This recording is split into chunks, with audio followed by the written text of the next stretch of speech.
ভবন নির্মাণের অন্যতম প্রধান সামগ্রী রডের দাম বাড়ছে লাফিয়ে লাফিয়ে। গেল 2 সপ্তাহের ব্যবধানে প্রতি টনে দাম বেড়েছে 5,000 টাকারও বেশি।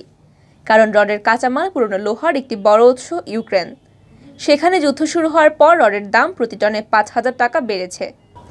2021 সালের নভেম্বরে দেশের বাজারে রডের টন সর্বোচ্চ 81,000 টাকায় উঠেছিল, যা তখন ইতিহাসের রেকর্ড দাম ছিল। তার আগে 111 সরকারের সময় প্রতি টন রডের দাম সর্বোচ্চ 80,000 টাকা পর্যন্ত উঠেছিল। গত বছরের নভেম্বরে অস্বাভাবিক দাম বাড়ার পর চলতি বছরের শুরুতে রডের দাম কিছুটা কমে টন প্রতি 76,000 টাকায় নেমে আসে। তবে জানুয়ারির শেষ দিকে এসে আবার বাড়তে থাকে রডের দাম।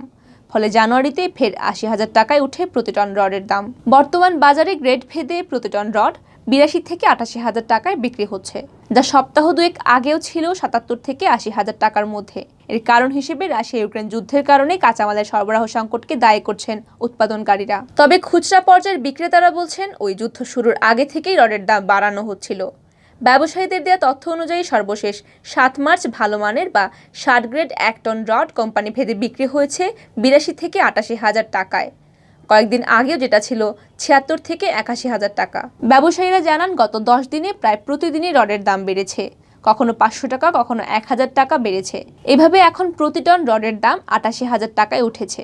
ব্যবসায়ীদের কাছ থেকে জানা গেছে, ভালো কোম্পানির রডের মধ্যে এখন বন্দর স্টিলের রডের দাম কিছুটা কম। বন্দর স্টিলের রডের প্রতি টন বিক্রি হচ্ছে 85,000 টাকা।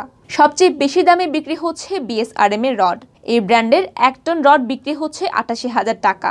এছাড়া কেএসআরএম, একেএস, জিপিএইচ এর রড 86,000 থেকে 87,000 টাকার মধ্যে বিক্রি হচ্ছে। Shraboni Talukdar, national desk, Bangla view.